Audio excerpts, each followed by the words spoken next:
Hi, I want to talk today about decluttering and some things that I have realized over the years because I have moved a ton. I have moved a lot. Not as much as like an army kid or army brat, is what they're called. I know like people that have to move like once a year, I can relate, but I just wanted to share some things because I've always been a huge fan of decluttering, the idea of it. Like when I look in magazines at beautiful homes with all this clear space, or going into someone's house and I'm like, how do they have it so decluttered? How is it so beautiful? It's like been my ultimate goal, and it's always seemed like just out of reach. I was like, ah. And now that I'm drinking. Well, not sorry. I'm drinking coffee. It's necessary. um, Now that I've realized, because I'm developing like an energy healing practice, and I'm juggling two businesses, and being a mom, and and then trying to like work on like where do I want to be in the next 5 years, like working on long-term goals. And that's kind of helped to realize like what is necessary in my life, how do I want my life to be, especially if you grew up in kind of like a cluttered home as a kid, and maybe those tendencies have kind of like absorbed or attached onto you. And if you're like me, and it's like I really appreciate the minimalist space, but not cold stark. Which I guess a lot of minimalists would say like we don't like it cold stark either. A cozy, intimate space, but still minimalist. I find especially as an empath, this is for empaths, like. And that's probably like one of the things like I have trouble with is like I'm very sentimental about things. So I just wanted to share a few things that have helped me get over it, or not get over it, not getting over being sentimental. But we're empaths. We are very sensitive to our environments, which makes it even more paramount that our environment is supporting us. And from a feng shui perspective, yes, like I've done a lot of like feng shui courses. Over the years, like I'm not like an expert by any means, but I realized, before you even need to get into like placement in your home of things like that feng shui recommends, it needs to be decluttered, like the Marie Kondo style, like getting rid of everything that does not spark joy. But the biggest hang up for me was, well, my tendency, paper is a tendency, I guess, like because I work from home, business, I feel like everything, that feeling that everything is, you might need that piece of paper down the road. And also, computer clutter, desktop clutter. But I just wanted to point out like the sentimental items. I mean, there's a reason why Marie Kondo says declutter everything else first, save the sentimental stuff for last. But as I have discovered over the years of moving, of having moved a bunch, when I was younger, of having gone through a divorce, and I've moved twice. Yeah, twice in 2 years. So I just wanted to say a lot of that stuff I had been holding on to from childhood, from college, from high school, onwards. I got tired. Well, I'll say, I noticed every time I moved, I knew my sentimental stuff because they were all in boxes. And I noticed every time I moved, they were in those boxes still, and they would go into the basement or whatever storage area, and they would just sit there until I had to move again, in which case I would like, oh, there's my sentimental stuff, let's grab it and go. I got tired of moving it because I'm like, why am I lugging these boxes around that just stay in storage? I obviously don't, anything in them I'm not using. And so like I started like when I got divorced and like sold my house then through the divorce, I went down there, looked through all my sentimental stuff, and I decluttered a bunch then because I was just like, I don't need it. Obviously, if I haven't touched this stuff in like 10 years, I probably don't need it. No matter how sentimental it is, no matter what other people in your family might think of you for getting rid of it, giving yourself permission to have, well, okay, I was about to say, it's like the sentimental shit was standing in between me and having that my ideal environment, that home environment, that cozy, decluttered, minimalistic environment. Because I realized that the only things I really want in my home, like if I have knickknacks of any kind, are plants, crystals, incense, like sage, candles, tarot decks. you know, um, I don't know. I was like, I'm looking around, like, you know, those are the only things that, like, I could think of as knickknacks I'd want in my house. Anything else, I'm like, no. It needs to be very functional or beautiful and functional, both, ideally, to be in my house. So I finally gave myself permission this past spring to ruthlessly declutter the essential sentimental stuff, things that like my parents would be so upset with, things that they'd be like, no, never get rid of it. And I just realized, do I want like my grandchildren one day, if they inherit anything of mine, would I want them to have to feel the need to have to hold on to stuff and just carry it around for eternity, or worse yet, put it in storage somewhere and pay for it in storage because of their fear of disappointing me or keeping it out of guilt? Hell no. My answer for me personally was like, hell no. I don't want my grandkids having to, or my children to have to deal with my shit or feel like they have to hold on to it. So giving yourself permission to get rid of it. And I love how Marie Kondo's talked about, like thanking it. Especially anything that you were given that you're keeping out of only guilt, that is like someone gave you a gift, or even a close family member, maybe someone who's already passed to the other side. Realizing that it's okay to get rid of it. It's like it's already served its purpose. Like a gift that's been given, whether or not you want to hold on to it, it's already served its purpose in the act of being given. So you can be thankful that someone thought of you to give you something, whether or not you like it or not, whether or not you even want to keep it, or if you think it's ugly. It's okay to be so grateful that someone thought about you to give you something, and then thank it and release it, donate it, give it, sell it, return it. It's okay. You do not need to hold on to anything that is in your space that has any sort of guilt, because guilt, shame, disappointment, painful memories, all of those things, those are very heavy energies. If you want to get woo woo about it, they're very heavy. It's very heavy, and holding on to it, it's very, it's like a weight. It's weighing you down. And that's also for like breakups too.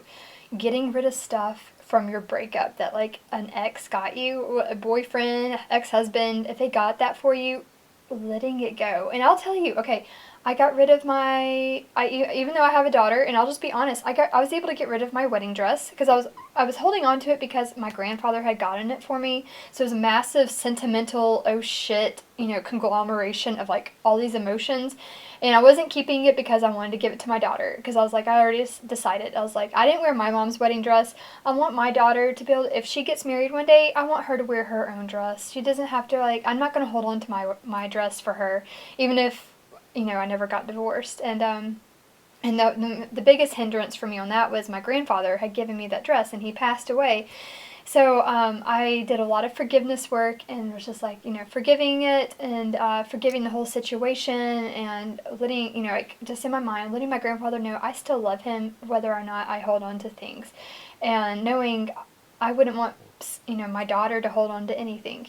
So just to get sentimental with you. And I did not keep my wedding ring either. I was like, someone was like, oh, hold on to it for your daughter, or turn it into a necklace. I was like, no, that is such heavy energy. No. I was like, I want to be free to get remarried one day, or I want to be married or not. I want to be free to find love again, which I know I have an amazing man in my life. And, I got rid of that ring because there was no reason to try to, roll it in glitter. If it's shit, don't try to roll it in glitter. And like, my daughter's going to have her own wedding ring one day if she gets married. So I mean, it's like, those were some really big sentimental items I had.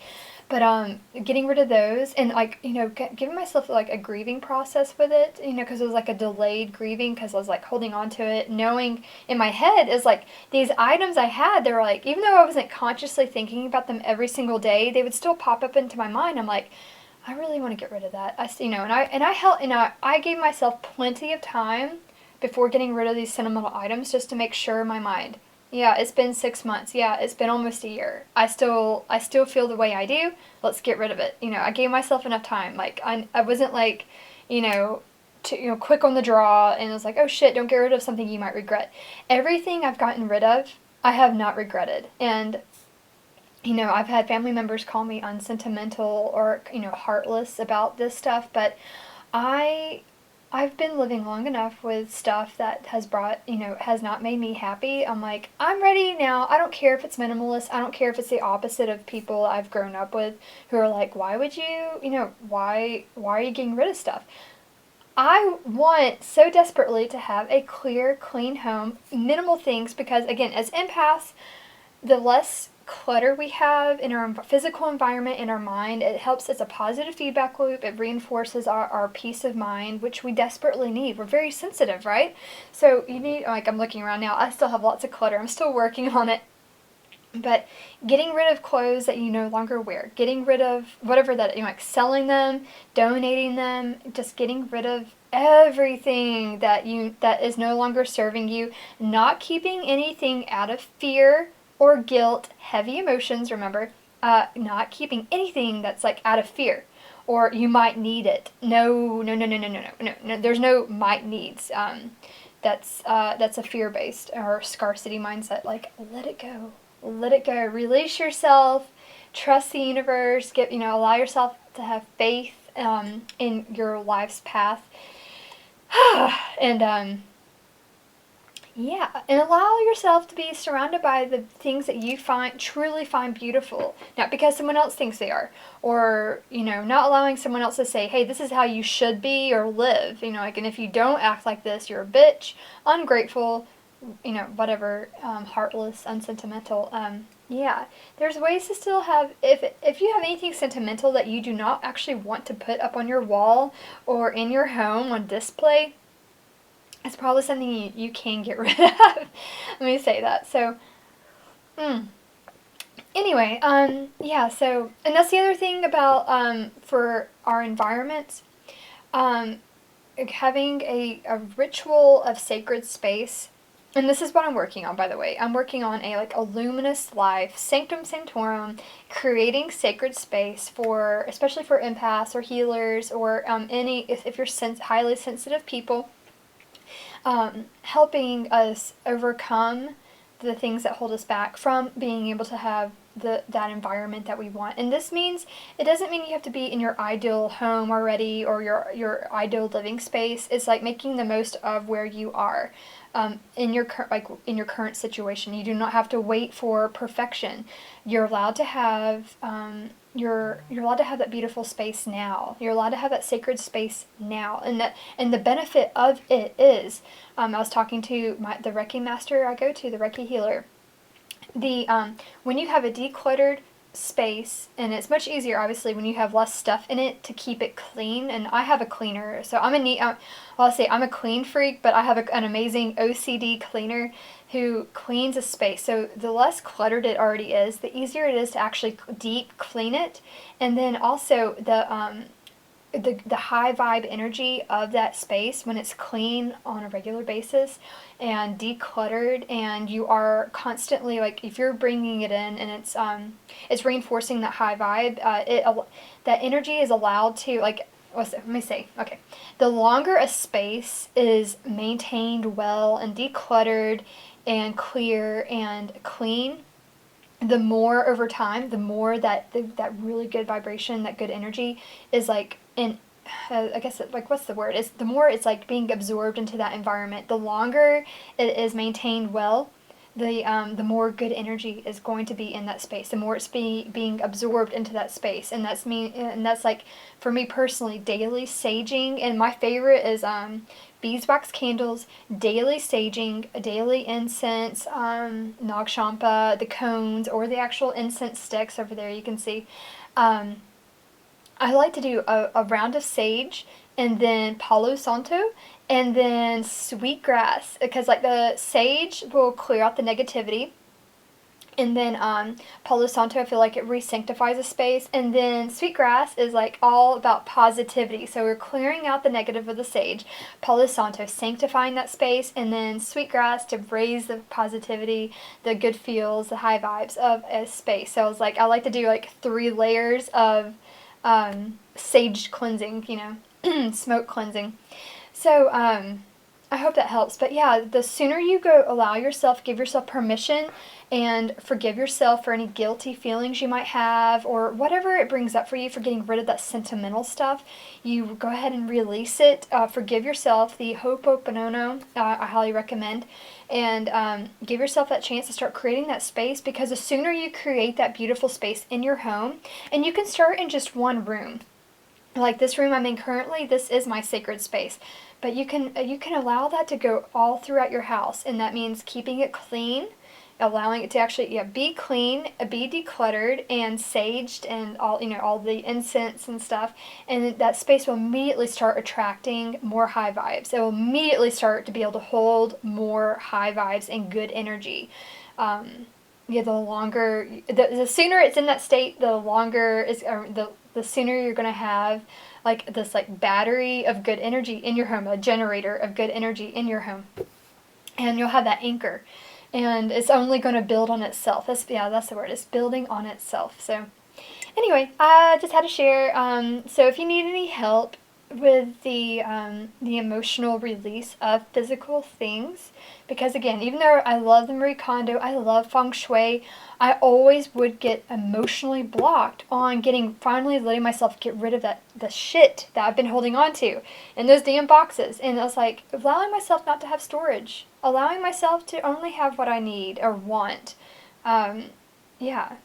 And yeah, just beautiful, beautiful clear space that reinforces my mindset, my energy field, and all that jazz. So anyway, you're allowed to have a beautiful sanctum sanctorum as soon as today you can start. So have a great day. Good luck.